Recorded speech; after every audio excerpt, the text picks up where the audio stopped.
بسم اللہ الرحمن الرحیم۔ السلام علیکم۔ اسلام آباد کے اندر اس وقت ہلچل مچی ہوئی ہے۔ ایک طرف سیاسی گہما گہمی ہے، دوسری طرف سپریم کورٹ آف پاکستان اور اسلام آباد ہائی کورٹ کے اندر آج بڑے ہی عام کیسز کی سماعت ہوئی ہے۔ خاص طور پر قاضی صاحب کی ایکسٹینشن کو روکنا اب مشکل ہو گیا ہے۔ اس کی کچھ تفصیل میں نے آپ کے سامنے رکھنی ہے، چونکہ آج پورا دن سپریم کورٹ آف پاکستان کے اندر براہ راست میں سماعت سنتا رہا۔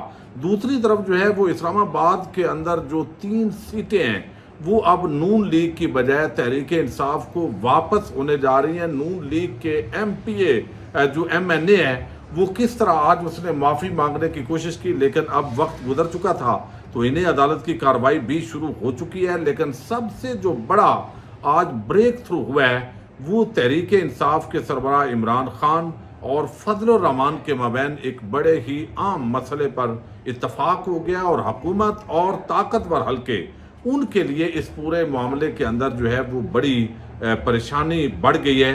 اس کی تفصیل بھی میں نے آپ کے سامنے رکھنی ہے۔ امید ہے آپ ویڈیو سماعت کریں گے اور اپنے قیمتی فیڈ بیک سے ضرور آگاہ کریں گے۔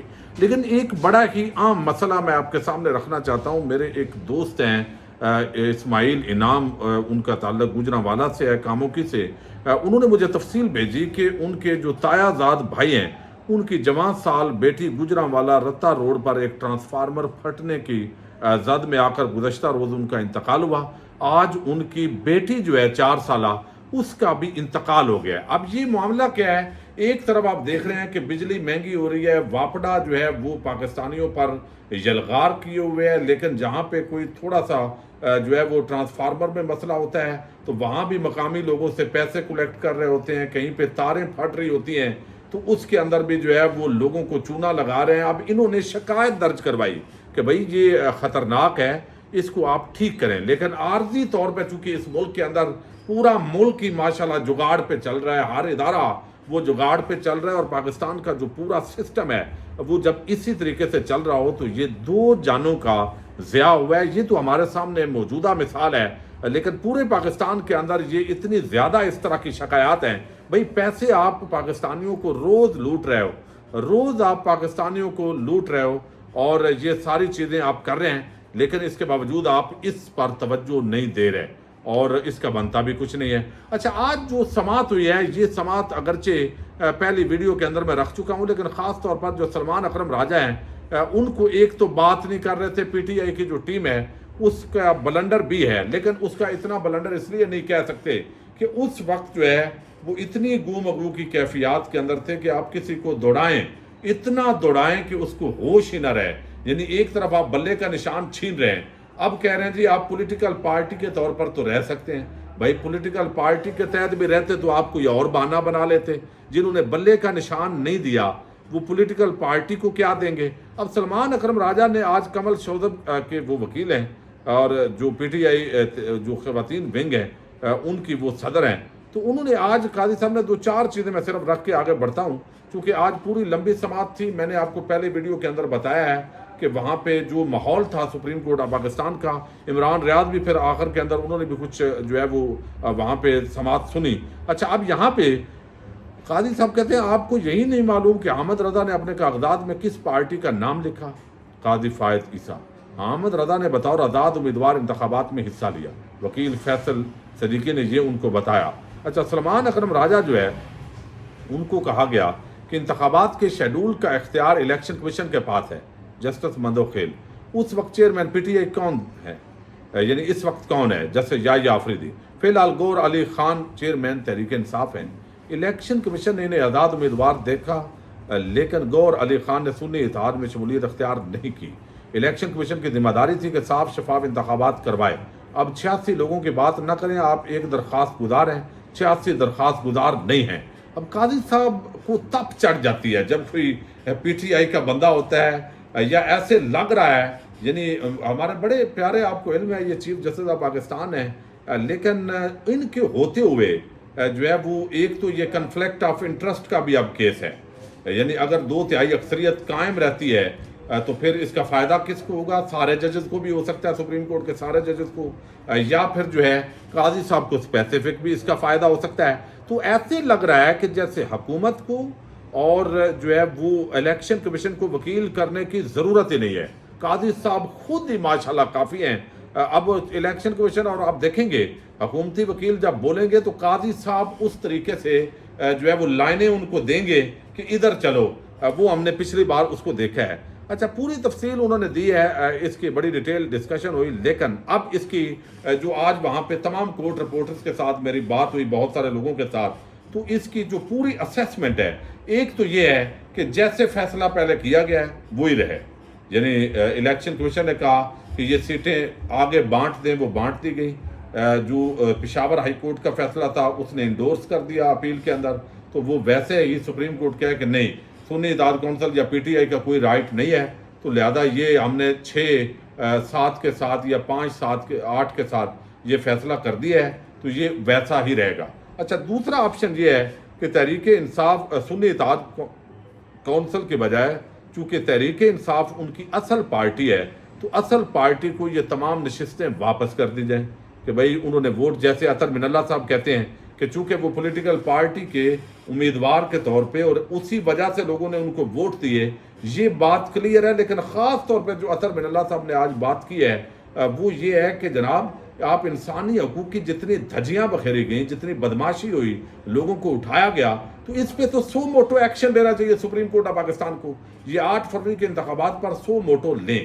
یہ تو بڑا مشکل ہے قاضی صاحب کے لیے, چونکہ وہ اگر اتنا کرنا ہوتا, 100 موٹو لینا ہوتا, تو بلے کا نشان کیوں چھینتے. اچھا اب ان حالات کے اندر جو ہے وہ ایک دوسرا یہ اس کے اندر ہے کہ نہ تو یہ نشستیں تحریک انصاف اور سنی اتحاد کونسل کو دی جائیں, یعنی ایک آپشن یہ ہے کہ یعنی ان کو نہ دی جائیں اور جیسے ہے ان کو بانٹی جائیں.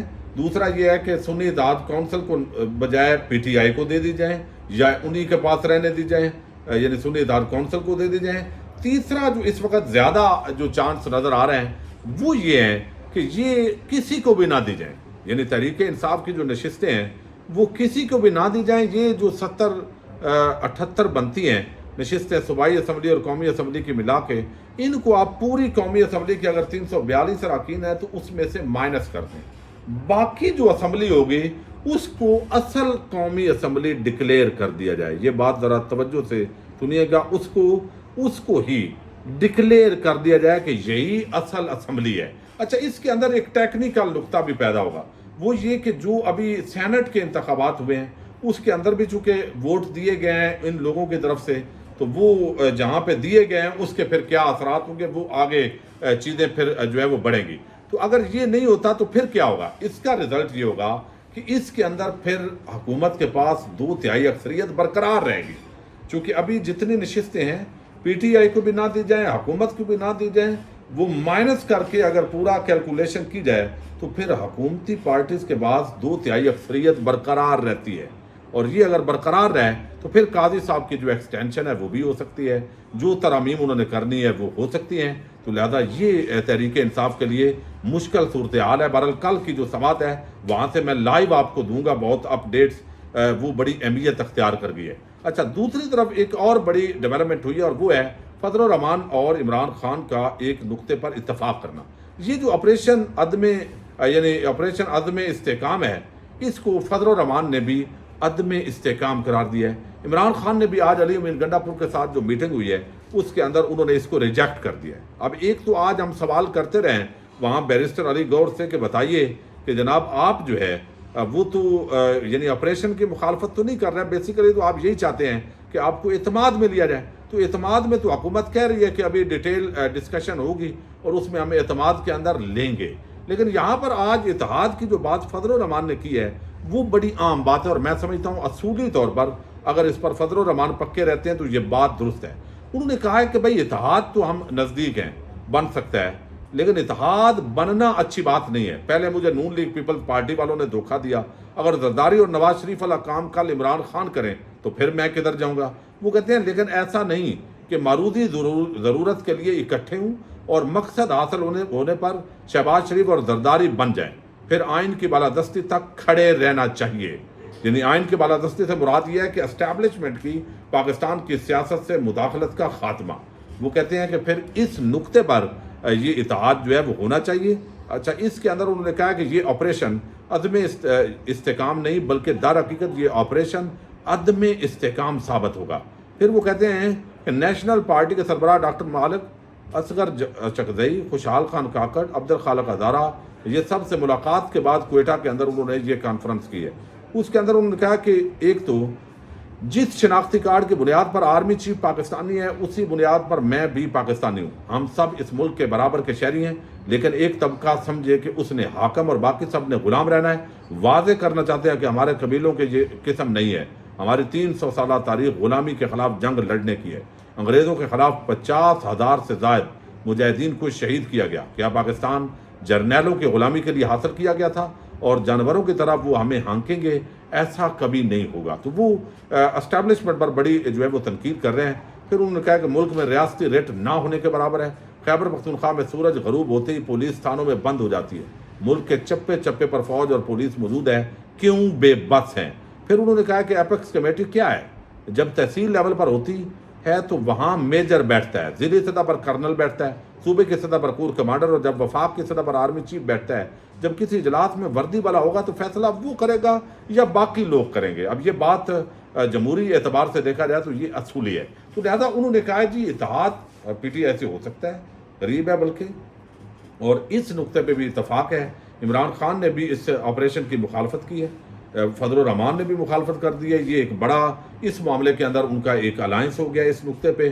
اور دوسرا انہوں نے کہا ہے کہ اب وہ اتحاد ہوگا عمران خان صاحب کے ساتھ جس کے تحت ہمیں اتفاق کرنا ہے کہ آئین کی بالادستی تک ہم نے یہ جد و جہد جاری رکھنی ہے۔ یہ نہیں ہے کہ کل کو یہ زرداری اور یہ ہٹیں تو دوبارہ ہم جو ہے یہ اسی طرح طاقتور حلقوں کی گرفت کے اندر آ جائیں۔ لیکن آج جو بہت بڑی ڈیولپمنٹ ہوئی ہے اور حیران کن طور پر وہ ہے آج اسلام آباد ہائی کورٹ سے بڑی خبر آئی ہے، اور یہ خبر جو ہے آپ کو علم ہے کہ جب 3 جو اراکین ہیں اسلام آباد سے وہ نون لیگ کے جتوائے گئے فارم 47 پر، اس کے خلاف تحریک انصاف کے جو وہ سنی اتحاد کونسل کے جیتے ہوئے امیدوار تھے عامر مغل، شعیب شہین اور علی بخاری، یہ تینوں انہوں نے الیکشن ٹریبیونل سے رجوع کیا۔ الیکشن ٹریبیونل اسلام آباد ہائی کورٹ کا جو ہے جج ہیں جسٹس طارق محمود جہانگیری، ان پر مشتمل تھا۔ جب انہوں نے فارم 45 مانگے اور انہوں نے کہا کہ بیان حلفی بھی ساتھ دیں تاکہ جو جھوٹا ہوگا اس کو کل کو ہم نے سزا بھی دینی ہے، اس کی نااہلی تو ہوگی لیکن فوجداری کارروائی بھی کرنی ہے۔ اب اس کی وجہ سے وہ بھاگ کے الیکشن کمیشن کے پاس پہنچ گئے کہ جناب مقصد کیا تھا؟ مقصد تو یہ نظر آتا ہے کہ جناب آپ نے 2 نمبری سے جتوایا ہے تو ہم تو پھنس گئے ہیں، اب آپ اس سے نکالیں۔ تو اب وہاں پر الیکشن کمیشن نے کہا جی تو اب آرڈیننس آ گیا ہے، جلدی جلدی آرڈیننس لایا گیا اور اس کی بنیاد پہ یہ کیا گیا۔ لیکن جو کچھ لکھا گیا اس کے اندر اس پر آج حیران کن طور پر پتہ نہیں، ویسے تو عمران خان کا مقدمہ ہوتا تو نہ کرتے، لیکن 6 ججز 7 ججز نے جو آئینہ دکھایا تو عامر فاروق کی بڑی توجہ یعنی جو ہے نا وہ طبیعت بدل گئی ہے۔ اب انہوں نے جج کا دفاع کیا ہے، انہوں نے آج کہا ہے کہ انجم وکیل کدھر ہے؟ آپ نے بیان حلفی بھی لگایا ہوا ہے کہ جو درخواست میں لکھا ہے وہ درست ہے۔ آپ انگریزی پڑھ سکتے ہیں، پڑھیں ذرا یہ جو لکھا ہوا ہے۔ آپ نے نیپوٹزم لکھا ہے، میری انگریزی کمزور ہے، آپ بتا دیں اس کا کیا مطلب ہوتا ہے چیف جسٹس؟ یہ قانونی لینگویج ہے۔